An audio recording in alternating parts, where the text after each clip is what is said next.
जी हाँ दोस्तों, चीन से प्रधानमंत्री नरेंद्र मोदी की वापसी से पहले राहुल के चाणक्य ने गुपचुप कर दिया तगड़ा खेला। तो क्या देखते रह गए अमित शाह? बहुत स्वागत है आप सभी का। आप देख रहे हैं द राजनीति का विशेष सेगमेंट खबर और विश्लेषण। मैं हूं जब्बार खान।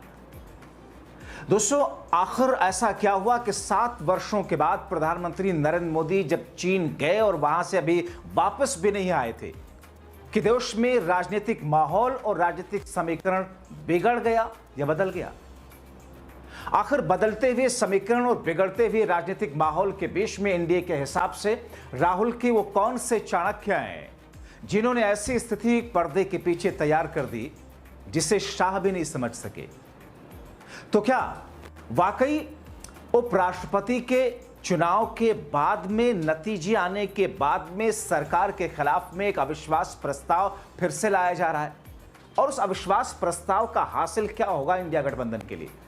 विस्तार से आपको बताते हैं दोस्तों। अंत तक मेरे साथ में बने रहें क्योंकि खबर अहम है।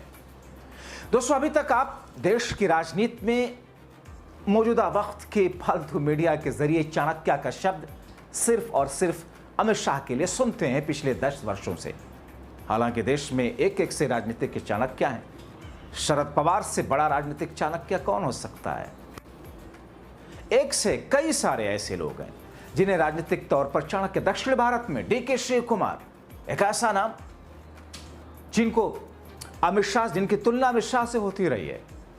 आपको याद होगा कि एक वक्त में देश कांग्रेस पार्टी के बड़े नेता और पूर्व राष्ट्रपति प्रणब मुखर्जी, जिनको लेकर के चाणक्य कहा जाता था, राजनीति के चाणक्य, संकट मोचक कांग्रेस का कहा जाता था उस वक्त भी जिस वक्त वो देश के राष्ट्रपति थे।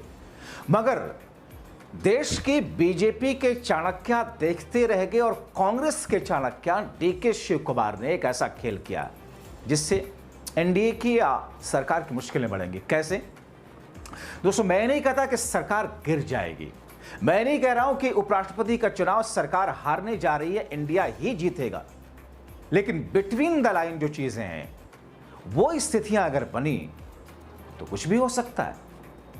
दोस्तों, दरअसल आपने देखा डीके शिव कुमार, जो कि दक्षिण भारत के एक बड़े नेता, जो कि कर्नाटका में डिप्टी सीएम, आपको याद होगा हिमाचल प्रदेश में कांग्रेस की सरकार, और जिस वक्त सरकार पर संकट आया था उस वक्त डीके शिव कुमार को और उनके साथ में अशोक गहलोत को भेज करके राहुल गांधी ने जिस तरीके से वहां की स्थिति को सामान्य कराया था, वो डीके शिव कुमार ही थे जो ऐसा कर सके थे। कई ऐसे मौकों पर जहां पर कांग्रेस के अंदर कुछ छटपटाहट हुई या इस किस्म की स्थिति आई, डीके शिव कुमार ने उसे मैनेज किया।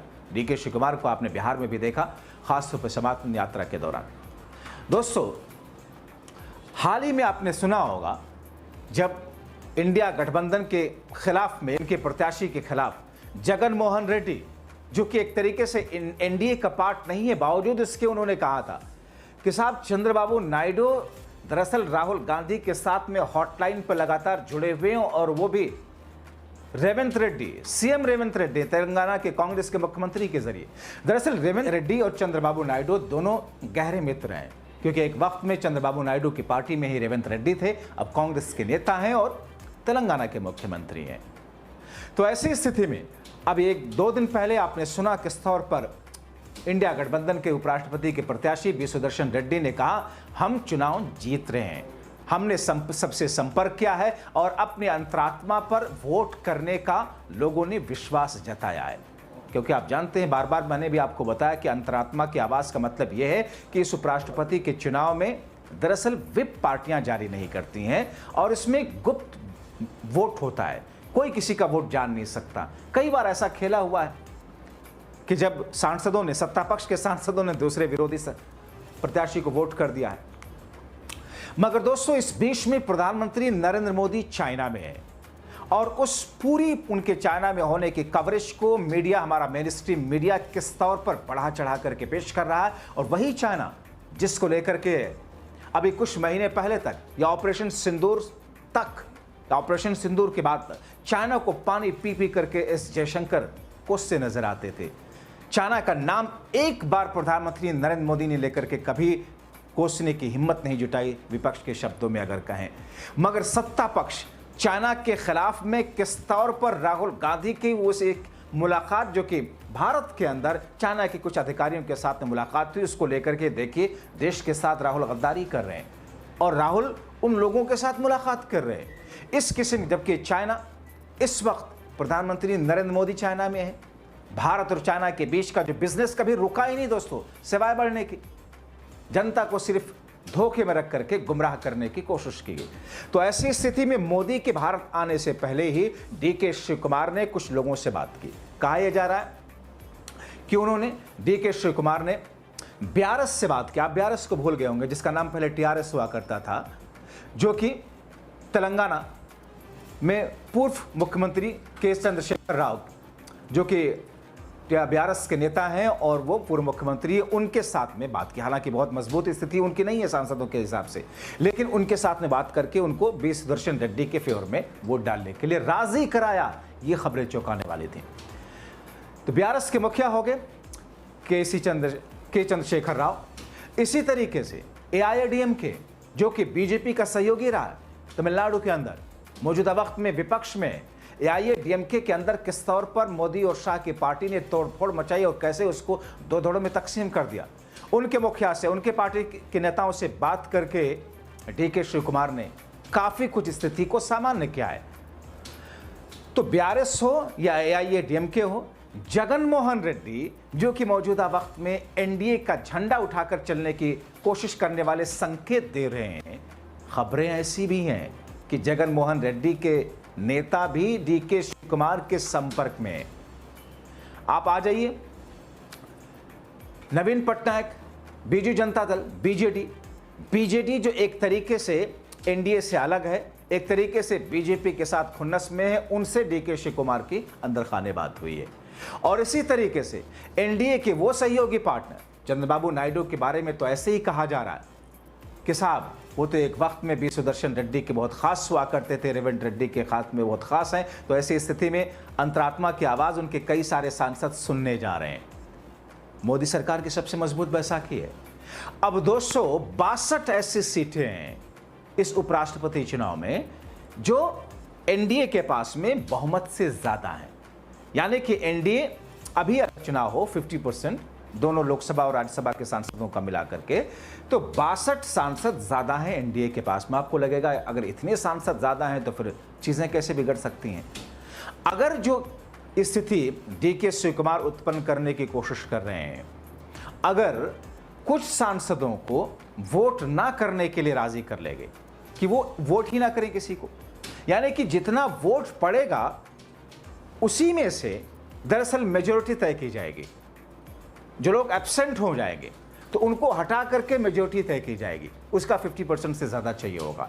तो अगर कुछ लोगों ने, कुछ सांसदों ने वोट नहीं किया, कुछ सांसद अगर किसी भी रीज़न के तहत बाहर चले गए, हॉस्पिटलाइज हो गए, कुछ ऐसा किया, नहीं आए, उनका वोट भी कट कर दिया जाएगा और उसके बाद में मेजॉरिटी निकाली जाएगी।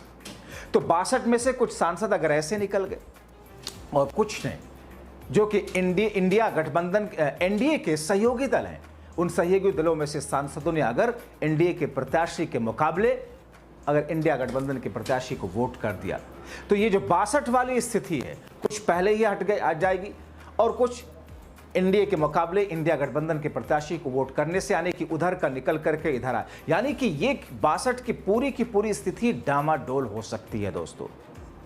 और किसी को भी पता तक नहीं चल सकता, न इंडिया गठबंधन के लोगों को, न एनडीए के लोगों को, किसने किसको वोट किया है, न पता लगाने का कोई माध्यम है दोस्तों। दूसरे चुनाव में पता लगता है, मगर इस चुनाव में सीक्रेट वोटिंग हो, बैलेट से वोटिंग होती है। इस चुनाव में कोई व्हिप नहीं होता, आप जानते हैं, बार बार आपको बताया जाता है। तो ऐसी स्थिति में अगर ये स्थिति हो गई और अगर इंडिया गठबंधन मान लीजिए जीता भी नहीं, लेकिन अगर स्थिति 62 वाली डामाडोल होकर के आसपास आ गई, 2-4 वोट से ही अगर इंडिया जीता, तो फिर इंडिया गठबंधन वहां पर एक नया इस कदम उठा सकती है, अविश्वास प्रस्ताव का कहा जा रहा है। और कहा यह जा रहा है कि ऐसी स्थिति में यह होगा कि देखिए मौजूदा वक्त की सरकार के पास में विश्वास सदन का ही नहीं है, अल्पमत में है सरकार।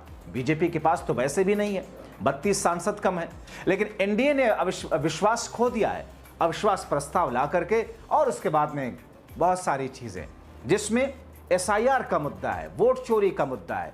इस पर जिस मुद्दे से भाग रहा है संसद, जिस मुद्दे से भागने की कोशिश कर रहा है एनडीए, जिस मुद्दे से भागने की कोशिश में एनडीए की तरफ से, मोदी शाह की तरफ से बचाव में आए कौन? राज्यसभा के सभापति। और राज्यसभा के सभापति की कुर्सी पर बैठे हुए व्यक्ति ने कहा कि साहब वो 1981 में लोकसभा के अध्यक्ष में जिस वक्त कांग्रेस की सरकार थी, उस वक्त कहा गया था कि चुनाव आयोग से जुड़ा हुआ मुद्दा संसद में डिस्कस नहीं होगा। अब दोस्तों देखिए, यानी कि 45 साल पहले जो बात लोकसभा के अध्यक्ष ने कही थी, उसको कोट करके आज दलील बना करके उस मुद्दे से संसद में चर्चा से भाग रही है सरकार।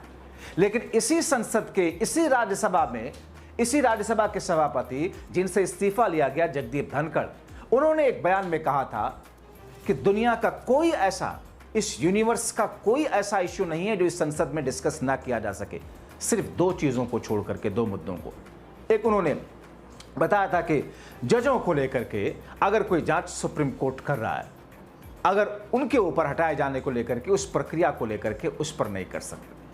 तो ऐसी स्थिति में दोस्तों अविश्वास प्रस्ताव आने के बाद में चर्चा का मौका मिलेगा इंडिया गठबंधन को, और मोदी सरकार को इस बात पर जवाब देना होगा, जिसमें कई सारे मुद्दे आएंगे कि साहब आपने सुप्रीम कोर्ट की उस रूलिंग को भी बदल दिया, जिसमें सुप्रीम कोर्ट ने कहा था कि मुख्य चुनाव आयुक्त और चुनाव आयुक्तों की नियुक्ति में सुप्रीम कोर्ट के चीफ जस्टिस भी होंगे, मगर आपने खुद को रखा, प्रधानमंत्री को रखा, उनके कैबिनेट मंत्री को रखा, नेता प्रतिपक्ष को रखा।